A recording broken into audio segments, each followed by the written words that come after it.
So, our topic now is to look at the evolution of religion, because just as the animal and plant world evolved, so does the world of religions. We can look at this in two ways. One of these would be how religions evolve individually. Most, if not all of them, start with a founder, evolve into sects with different views that stand alone and apart from society, and then finally some of them evolve into national religions like Buddhism in Thailand or Anglicanism in England. But there's another level at which we can look at how religions evolve universally. And when we say religions, really we mean primary worldviews that dictate thoughts and actions. So it is not just the Abrahamic model when we use the word religion here, and I'll exchange that word with the word worldview quite often. Everyone has a worldview. So the other way that religions evolve, just to put it in brief, they evolve from the tribal era, the era of the shaman and magic, through the level of the so-called great religions, Confucianism, or the scholarly tradition as it's better known as, Taoism, Buddhism, and then Hinduism, Islam, Judaism, Christianity. All of these emerge from movements during the Axial Age period in the middle of the first millennium of the Common Era, when figures like the Buddha, Socrates, and Confucius emerge in three mega regions of our planet to change the way of human thinking from the old gods of the city-states and the personal empowered gods of the Greek pantheon or the Hindu Vedic deities. And in an era of increasingly pan-ethnic empires, we see critical thinking emerge. And we're going to look today at E.B. Tylor's views of this, how religion evolves from magic through religion, as he defines that, up to the modern period of science. And of course, most of your great 19th century intellectuals thought science was going to replace religion, a controversial notion. So as we can see here in our first slide, what does he mean by this exactly, saying that somehow religion is the antithesis of science on the one hand and magic on the other? His claim is that religion, and remember, he's a 19th century European intellectual, so that's his idea of this, and he's not aware of the Eastern ones that tend to be more impersonal, but that religion is about a personal being to whom one can pray and petition for good health or even money. And this period of religion emerges out of a prior period of tribal religions where the shaman worked what looked like magic. According to Tylor, the shaman was practicing a kind of science to try to coerce rain from a cloud by doing a special dance or the like. And science, like magic in that sense, operates according to impersonal laws. So we have the three: magic, religion, and then science. And that is the evolution of religions universally. But let's take a closer look, shall we? Tylor's thinking was that whenever two religions diverge, one must be more advanced. He was influenced, like so many others, by Charles Darwin's Origin of Species and the notions of evolution that were such hot topics in the 19th century.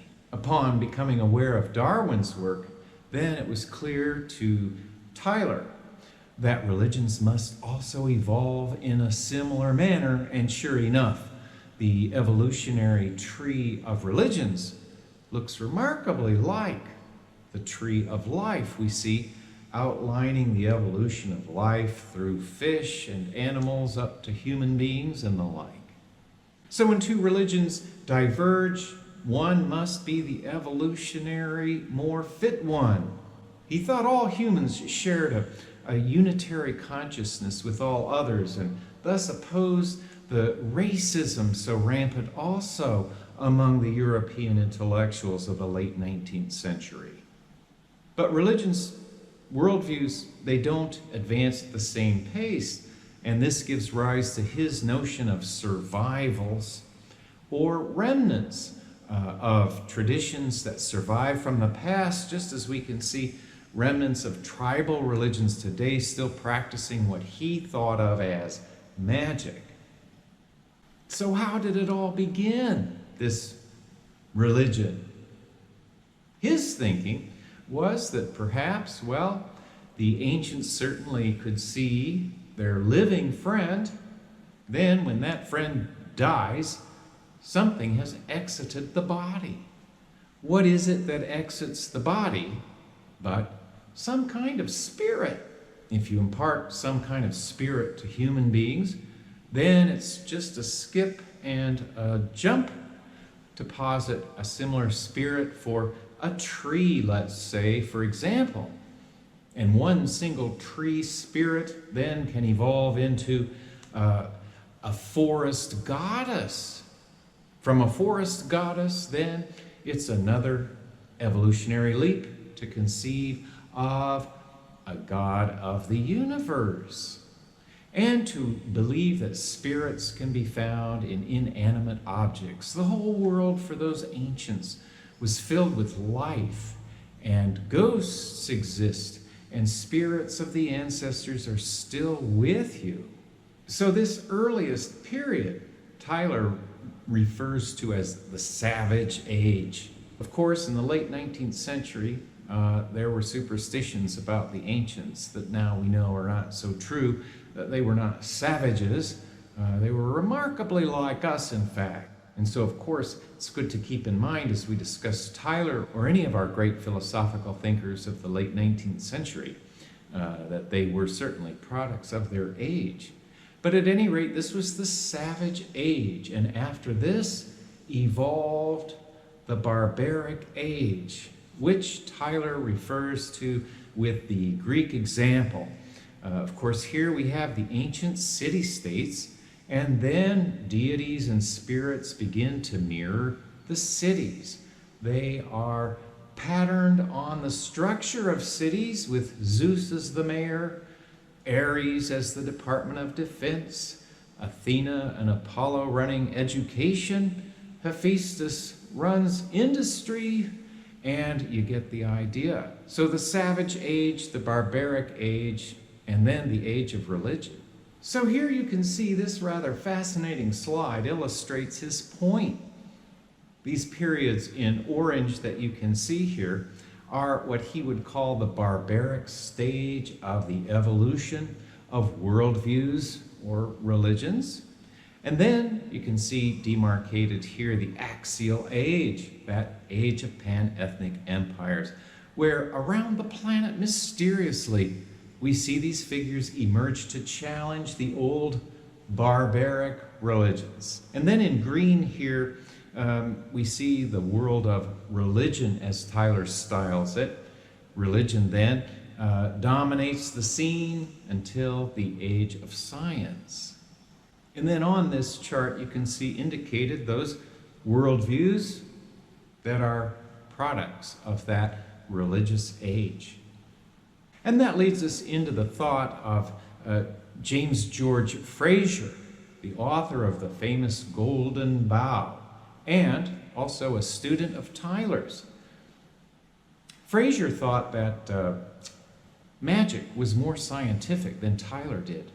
Tyler calls it the Savage Age, but for Frazer, magic is simply about trying to coerce spirits to do your will, to help you find the woolly mammoth pack so that you can eat for the winter, or again, rain dances to cause the rain. In that sense, magic is a kind of proto-science for Frazer. So then, for Frazer, there were two types of what he called sympathetic magic. Magic that's connected by the practitioner with the object, its target. The first is imitative magic. So, for example, if I want to kill the tribal leader of the tribe next door, I might symbolically enact that person's death in a theatrical type performance. Then, in imitation of my act, maybe the tribal leader will die. And then contagious magic is the idea that if I have one of your hairs, I can create an amulet and curse it. It still has some magical connection with you. And of course, the idea of a voodoo doll is a kind of imitative magic. If I make a likeness of someone I don't like and poke it with pins to cause them pain, then we see magic at work. And out of the world of magic comes the world of religion. And here we can see some images from world-famous religions. Buddhism and Islam, Christianity, what makes them religions? They are, first of all, pan-ethnic. These are the traditions that survived over many other tribal religions, some founded by cults like Buddhism, Islam, and Christianity, individuals growing into sects, evolving into national churches. And when we look at the Eastern ones, we can see that there are no longer the local deities as supreme in the consciousness of human beings, but rather impersonal forces such as the notion of dharma in Buddhism. It's not a god, it's not personal, but it is an all-encompassing reality that's no longer tied to a city-state. And thus Buddhism had the means to spread. Religions do spread a bit like viruses. So those religions that were more fit to the new environment survived, and thus Buddhism could travel through the Greek world of Afghanistan, all the way through the Tarim Basin to China, and from China on to Japan, Korea, and from the south, from Sri Lanka and Tamil Nadu, Buddhism spread to Thailand, Cambodia, Burma, you name it. And similarly for Islam, it's a universal religion with a monotheos. There's only one God. That God is God of everything, and every human is equal before that God. Likewise, Christianity shares those same universalizing principles. So here are three of the more successful ones. And we can see that the end of the road, of course, is science. So out of all of these regionally dominant religious empires, if you will, science is the one that is truly global. If I can prove something is not true, it is falsifiable, such as the fact that the earth is round. But belief in God is not falsifiable any more than belief in unicorns or leprechauns. I can't prove that they do exist, but no one can prove that they don't exist. But we can prove that the old magic method of bringing rain from a cloud does not exist. We can falsify magic. Science is magic that works, and it's global. And thus we can see the 19th century thinkers, not just Fraser and Tyler, but Karl Marx, Sigmund Freud, all of these famous names, saw this coming. And of course, agnosticism is the really scientific view because of falsifiability. If we can't falsify God or leprechauns or unicorns, then it's, I think, more scientific to say I don't know than to say they don't exist. But I think it's fair enough to say that we're all evolving into a truly global perspective where it looks like there is consensus among adherents of all religions, all worldviews, that science is here to stay And we can say science caused all these environmental problems with the industrial age and the like, but also we kind of need to look to science now as a savior for the planet. Whether you're in Islamic Afghanistan, you need science.